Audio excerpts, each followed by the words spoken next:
안녕하세요. 하이에드 교육연구소 정경숙입니다. 지금 저희가 지금 화두가 되고 있는 것들이 지금 해외고 수시 전형이라고 하는 부분에 대해서 저희가 지금 상담이 많이 들어와서 저희 블로그를 통해서 아마 특집 편으로 각 대학별로 해외고 수시 전형이라는 것이 무엇이고 어떻게 준비해야 되는지에 대해서 안내를 이제 시작을 했습니다. 물론 저희 쪽에서는 이미 그 해외고 수시 전형이라고 하는 부분들을 벌써 수년간 진행을 해왔고, 가장 입학하기 어려운 전형이긴 하지만 피치 못하게 재외국민 전형으로 지원할 수 없는 친구들인 경우에는 저희가 이제 각 대학별로 그래도 뭔가 수능 없이 지원할 수 있는 방식으로 저희가 계속 진행을 해왔습니다. 그래서 이 부분에 대해서는 물론 뭐 저희 쪽에서 안내된 자료를 가지고 또 2차적으로 안내하시는 그런 컨설팅하는 곳들도 많고 한데, 좀 부정확한 정보들이 많아서 그 부분에 대한 확인 질문들이 많이 들어온 상태라서 저희가 이제 오늘 어떻게 이게 준비가 되어지고 왜 이 부분에 대해서 신경을 쓰게 되었는지부터 좀 말씀을 드리도록 하겠습니다. 이제 이 해외고 수시 전형이라고 하는 건 사실 국내에 있는 학력 인정을 받는 제주도 국제학교, 제주에 있는 국제학교 또는 인천에 있는 청라달튼, 뭐 대구에 있는 학교처럼 이런 학교들이 지원하는 전형이 아니에요.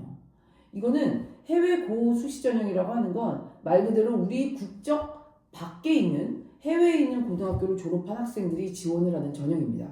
그렇다면 해외에서 지원하는 전형 중에 특례가 있는데 그건 특례가 아닌가요? 라고 물어보시는데, 그 해외에서 공부를 하면서 특례로 지원할 수 있는 친구들인 경우에는 부모님과 함께 고등학교 1학년을 포함한 3년을 해외에서 근무했다라는 증빙자료와 함께 지원하는 3년 특례라는 게 있고, 그 다음에 아예 초중고를 해외에서 모두 다 졸업한 친구들인 12년 특례라는 게 있는 건데, 지금 제가 말씀드리는 이 해외고 수시 전형은 뭐냐면 그런 특례 조건에 맞지 않는, 예를 들어서 학생 혼자 단독으로 유학을 가 있거나 아니면 부모님과 함께 가족 모두가 가 있는 것이 아니라 그냥 부모님 중에 한 분과 함께 그냥 학생이 유학 가 있는 경우, 이런 경우에는 특례 조건에 해당되지 않기 때문에 결국은 한국으로 들어올 수 있는 방법이 없냐에 대한 것들을 고민하기 시작했었고, 모집 전형을 저희가 이제 확인을 하면서 해외에서 고등학교를 졸업하더라도 당연히 고등학교 졸업 자격이 있는 친구들은 국내 대학을 지원할 수 있기 때문에 그 수시 전형이라는 캐테고리 중에 이 친구들이 지원할 수 있는 부분들을 찾아서 저희가 서비스를 진행을 했었던 게 벌써 저희가 한 10년이 넘었고요. 그래서 지금 여기에 해당되는 친구들인 경우에는 오히려 전략적으로 준비할 수 있는 부분들이 되게 많이 있다라는 어떤 장점이 있는 전형이긴 합니다.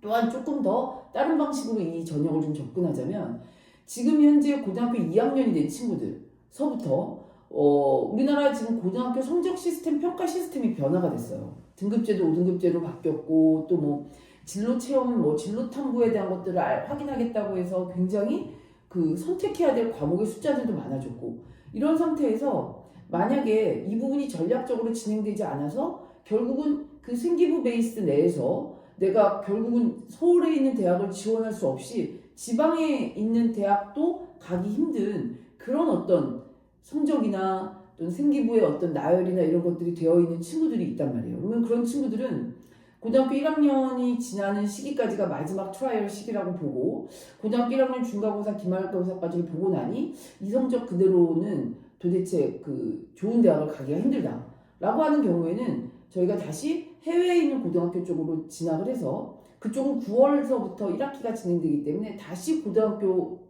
1학년이 시작되는 거죠. 그렇죠? 그래서 물론 국내에서의 고등학교 1학년 1학기 성적표와 해외에서 새로 시작한 고등학교 1학년 1학기 성적표가 둘 다 제출돼야 되긴 하지만, 그럼에도 불구하고 계속해서 3년의 성적을 그렇게 유지하는 것보다는 해외에서 좀 더 다른 방식으로 내가 좀 준비할 수 있는 나의 스펙들을 만든 다음에, 그리고 나서 똑같이 한국에서 있었던 친구들과 같이 9월 달에 수시 전형을 지원하게 되는 그 전형이라고 보시면 될 것 같습니다. 그래서 보통 이 부분을 편안하게 얘기할 때는 그냥 해외 유학생이 한국 입시를 준비하는 것이다. 이때 유학생이라고 하는 건 아까 말씀드린 것처럼 3년 특례나 12년 특례의 어떤 조건에는 되지 않는 그런 친구들이 고등학교 3학년 과정을 해외에서 마친 다음에 지원하는 전형이라고 보시면 될 것 같아요. 물론 이렇게 해서 지원하는 전형으로 해서 우리나라의 모든 대학에 모든 학과를 지원할 수 있는 건 아닙니다. 왜냐하면 제일 중요한 게, 우리나라 수시 전형에 보면 수능이라고 하는 시험을 꼭 봐서 수능 최저를 맞춰야 되는 전형이 있고, 수능 최저가 필요 없는, 즉 수능 시험을 볼 필요 없이 서류 제출하고 면접만 봐도 되는 전형이 있는데, 아니 해외에서 고등학교 졸업한 친구들이 수능 최저 기준을 맞추기가 너무 그건 불가능하기 때문에 수능 최저가 있는 부분을 빼고 수능 최저가 없는 부분 중에서도 국내외 고등학교 졸업생을 대상으로 하는 건지 아니면 국내 고등학교 졸업생을 대상으로 하는 건지에 따라서 또 똑같이 이게 국제 전형이다라고 이야기를 하더라도 해외 고등학교를 졸업한 친구들은 지원 못하는 전형들이 많이 있습니다. 그래서 결국은 국내외 고등학교를 졸업한 친구들을 대상으로 하되 수능 최저 조건이 없는 전형들 중에 해외 고등학교에서 국내 고등학교 생기부가 아닌 그 해외에서 만들어진 생기부와 활동 서류로 지원을 하는 전형이라고 보시면 될 것 같아요. 그렇다면 국내 생기부에 비해서 왜 해외에서 준비하는 것이 유리할 수가 있는가? 물론 모든 학생이 유리한 게 아니라 국내에서도 잘 받을 수 있는 친구는 굳이 그렇게 할 필요가 없겠지만 국내 생기부는 물론 5등급제로 바뀌었다고는 하지만 상대평가이기 때문에 성적과 속차가 모두 다 제시가 됩니다.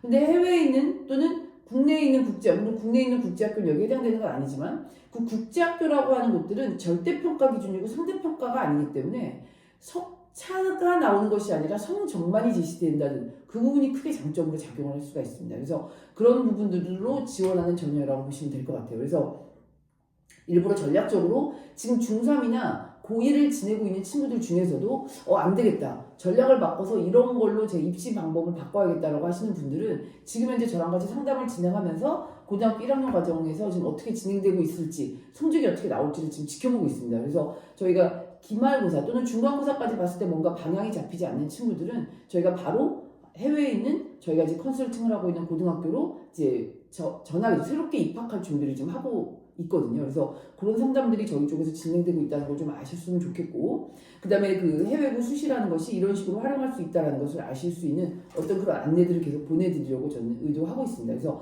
지금 저희 블로그 쪽에서 처음 지금 저희가 한 게 2027학년도 연세대학교가 입시 전략을 발표를 했는데 그 연세대학교 2027학년도 입시 전략에 따르면 해외고를 졸업한 친구들 또는 졸업 예정자인 친구들이 지원할 수 있는 전형이 두 가지가 있습니다. 그 두 가지가 바로 뭐냐면 논술 전형과 또 하나는 그 국제제형이라고 하는 학생부 종합전형, 즉 학생부 교과가 아니라 학생부 종합전형의 국제형이라고 하는 전형으로 해서 두 개를 중복 지원을 할 수가 있습니다. 대신 그 해외 아까 말씀드린 국제형인 경우에는 언더우드라고 하는 UIC에 있는 학과들 그리고 글로벌 인재 학부만 지원할 수 있지만 논술 전형으로는 전 학과를 다 지원을 할 수가 있어요.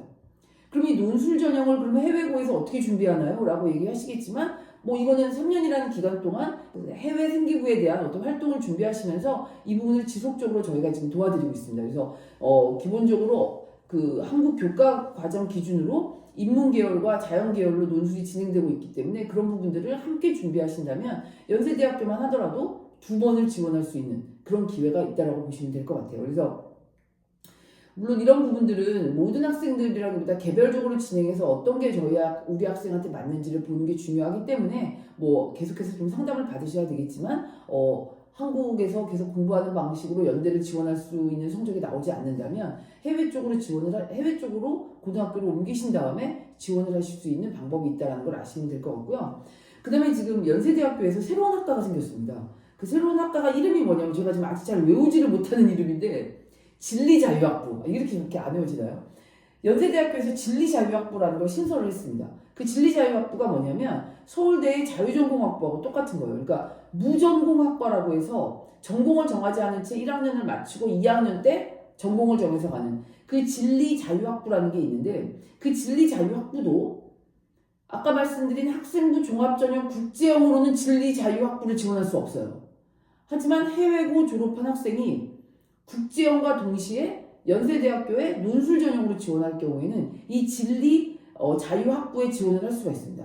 그래서 이 두 가지를 같이 준비하는 방식으로 그 해외에서 준비를 하시면 될 것 같고 이 부분은 저희가 거의 2년 또는 3년간에 걸쳐서 체계적으로 저희가 지원을 도와드릴 거기 때문에 이런 부분에 대해서 상담이 필요하신 분들은 저희 쪽으로 연락 주시면 상담 절차에 대한 것들을 자세히 안내 드리도록 하겠습니다. 그래서 워낙에 지금 국내의 어떤 성적 체제나 또는 국내에서 대학 가는 입시 전형이 너무나 복잡해지고 있고 또 제가 지금 우려하고 있는 건 바뀐 이 전형 자체가 너무 선택해야 될 과목들이 많기 때문에 과연 이거를 대학 측에서 또는 교육부 측에서 어떤 식으로 평가가 될 거라고 예상하고 이렇게 바꿨는지 제가 지금 전혀 가늠이 저도 안 될 정도로 지금 너무나 다양한 선택권이 있습니다. 그래서 이 부분에서 좀 빠르게 한번 고등학교 1학년까지를 즉 중간고사까지를 좀 해보시고 아닌 경우에는 빠르게 다른 방식을 선택하는 것이 어떻게 보면 굉장히 현명한 선택일 수도 있다. 그리고 이 부분에 대해서는 좀 더 자세한 안내가 좀 필요하기 때문에 이건 1대1로 저희가 상담을 진행하는 걸로 도와드리도록 하겠습니다. 그래서 도움이 필요하신 분들은 저희 쪽으로 연락을 주시면 좋을 것 같고요.